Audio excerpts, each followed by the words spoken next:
আমার বিয়েবাড়ির পিঠা বানানো দেখে তোমরা সবাই অলরেডি বুঝে গিয়েছো যে আমি গ্রামে আসছি বিয়েতে, আর বিয়েটা ছিল আমার চাচাতো বোনের। ও আমাদের সবার ছোট, তাই সবাই আসছি ওর বিয়েতে অ্যাটেন্ড করার জন্য। আয়ান যদিও ছোটবেলায় আমার দাদা বাড়ি এসেছিল, তো এবার এসে ও মনে করতেই পারছিল না কিছু, তো একটু ঘুরে ঘুরে দেখছিল আর আমি ওকে একটু ঘুরে ঘুরে দেখাচ্ছিলাম। আর এটা হচ্ছে আমার দাদা বাড়ি। ছোটবেলায় দাদা বাড়ির আমেজটা একটু অন্যরকম ছিল, কারণ আমরা ভাই বোনেরা সবাই ছোট ছিলাম। দাদা বাড়ি আসার জন্য সবাই খুব বায়না করতাম একসাথে হব। তো এটা হচ্ছে আমার দাদার ঘর ছিল। আমার দাদার খুব শখ ছিল অনেকগুলো জানলা দিয়ে ঘর হবে, তো আমার দাদা সেই শখটা আমার আব্বু পূরণ করে দিয়েছিল। এই যে দেখো কতগুলো জানালা দিয়ে একটা ঘর করেছে। এই ঘরটা থেকেই ছোটবেলায় আমরা মানে গ্রামে আসলে থাকতাম, করতাম। আর এখন যেহেতু ভাইয়া নতুন একটা বাড়ি করেছে এখানে, তো আমরা এসে এটাই উঠেছি। আর এই যে দেখো ছোট ছোট কিউট দুইটা বউ, মাশাল্লাহ সবাই আজকে বউ সেজে ঘুরে বেড়াচ্ছে। আচ্ছা, তোমরা গেস করতে পারবে এখানে বউ কোনটা? মজার বিষয় হচ্ছে এখানে সবগুলো কিন্তু ভাই বোনের ছেলে মেয়ে, আর এখানে ওদের খালার বিয়ে মনেই হচ্ছে না, সবাই সেম বয়সী, যেহেতু সবার ছোট বোন আমাদের একদম আমাদের ছেলে মেয়েদের বয়সী হয়ে গেছে। মোটামুটি এখানে বউয়ের কোনো অভাব নেই, সবাই বউ সেজে বসে আছে। আজকে কিন্তু গায়ে হলুদ দেওয়ার কথা ছিল, বাট সেটা হচ্ছে না, কারণ আমার বোন বড়টা আসছে না। ও না আসলে আমরা কোনো গায়ে হলুদ করছি না।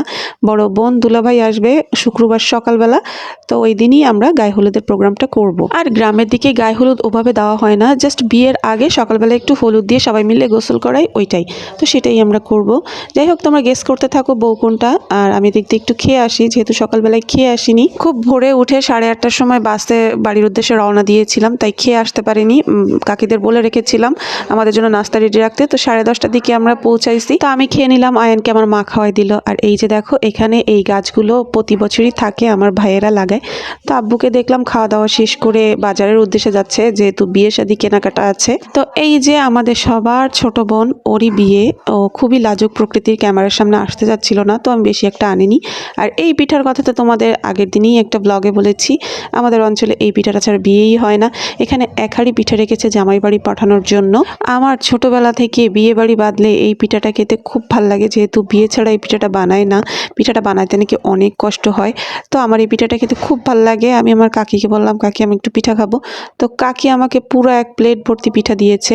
তো আমি উঠানে সিঁড়িতে বসে বসে পিঠা খাচ্ছিলাম, আর এদিকে আয়নকে দেখছিলাম। আমি ভেবেছিলাম ও এখানে এসে বোর হবে, কিন্তু না, আমার ভাই বোনের ছেলে মেয়েদের সাথে ও খুব দুষ্টুমি করছিল, খেলাধুলা করছিল। যদিও আমার ভাই বোনদের কিছু কিছু বাচ্চাদের ও চেনে, আমাদের বাসায় যেহেতু আগে পরে গিয়েছে, যেমন এই যে সাবিতের সাথে ওর খুবই খাতির, তাই ও এসে সাবিতের সাথে খেলছিল। তো দেখি এরপরে আস্তে আস্তে সব বাচ্চাদের সাথে একটা ভালো সম্পর্ক হয়ে গেছে। দেন খুবই টায়ার্ড লাগছিল, একটা গোসল করে রুমে এসে দেখি এখানে মেহেদি দেওয়ার পর্ব চলছে।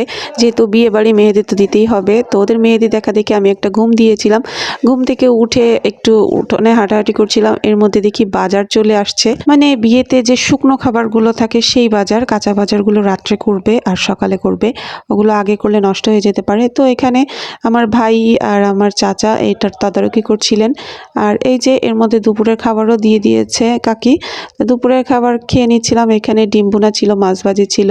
এই মাছ বোনাটা আমার কি যে ভালো লাগে, আমার এইখানে আসলে এই ভুনা দিয়ে খেতে মজা লাগে। এদের ভুনাটা আমার খুব ভালো লাগে। যেহেতু সকালবেলার খাবারটা খেতে আমাদের 11টা 11:30 বেজে গিয়েছিল, তাই দুপুরের খাবারটাও খেতে খেতে 3টা 3:30 বেজে গিয়েছিল, অনেকটা লেট হয়ে গেছিল। এরপর গল্প করতে করতে সন্ধ্যা হয়ে গেছে। তো সন্ধ্যার সময় আমি আর আম্মু চিন্তা করলাম চা খাবো। তো আমার চাচতো ভাইকে বললাম, ভাই চা খাওয়া। যেহেতু আমি আর মা মেয়ে বউ আমাদের দোকানের সামনে নিয়ে যাওয়া যাবে না, তাই আমরা দোকানের পিছনে একজনের উঠানে দাঁড়িয়েছিলাম, আর ভাই আমাদের চা কফি এনে দিয়েছিল। আয়ান আর আব্বু দোকানে চলে গিয়েছে, আয়ান কফি খেয়েছে, আব্বু চা খেয়েছে, এদিকে আমিও কফি নিয়েছি, আম্মু আবার লাল চা চিনি ছাড়া নিয়েছিল।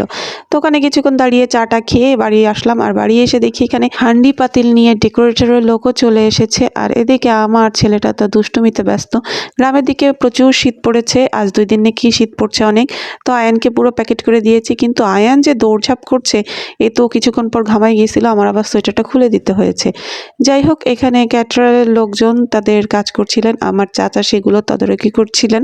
এরা সব জিনিস নামিয়ে এক জায়গায় রাখছিলেন। যেহেতু শুক্রবারে বিয়ে, আগের দিন রাত্রেই সব গুছগাছ করে রাখতে হবে, যাতে সকালবেলা উঠে রান্না বান্না শুরু করতে পারে। বাবুর্চিরা সেটাই করে থাকে। তো রান্নাঘরে এসে দেখি ভাবি এখানে মুড়ি মাখিয়েছে চানাচুর দিয়ে, পেঁয়াজ মরিচ দিয়ে। এমনিতেই এখানে পানি সমস্যার জন্য গ্যাস হচ্ছিল, তারপরে ওটা খেতে মন চাচ্ছিল, খেলাম। খেয়ে দিয়ে তারপরে এখানে উঠানে এসে এসে দেখলাম ওরা ওদের কাজ শুরু করে দিয়েছে। তো আমাকে দেখে দুলাভাই আমাকে একটা চেয়ার আগিয়ে দিল বসার জন্য। তো আমি বললাম ভিডিও করছি। এটা থেকে দুলাভাই আবার একটু পোজ দিলেন, কারণ দুলাভাই কিন্তু আমার রেগুলার ফলোয়ার, আমার ভিডিও দেখে, তো নিজেকে একটু ক্যামেরায় দেখবে সেই জন্য খুব সুন্দর একটা হাসি দিল। তো এখানে আমার চাচাও আছে, সেও দেখছিল যে ডেকোরেটরের লোকরা কি করছে। এখানে সবাই কালকে রান্নার জন্য মশলাপাতি রেডি করছে। অনেক রাত হয়ে গেছে, অনেক ক্লান্ত আমরা, তাড়াতাড়ি খেয়ে ঘুমোতে হবে। ইনশাল্লাহ কালকে দেখা হবে বিয়ের ভিডিও নিয়ে। টিল দেন, আল্লাহ হাফেজ।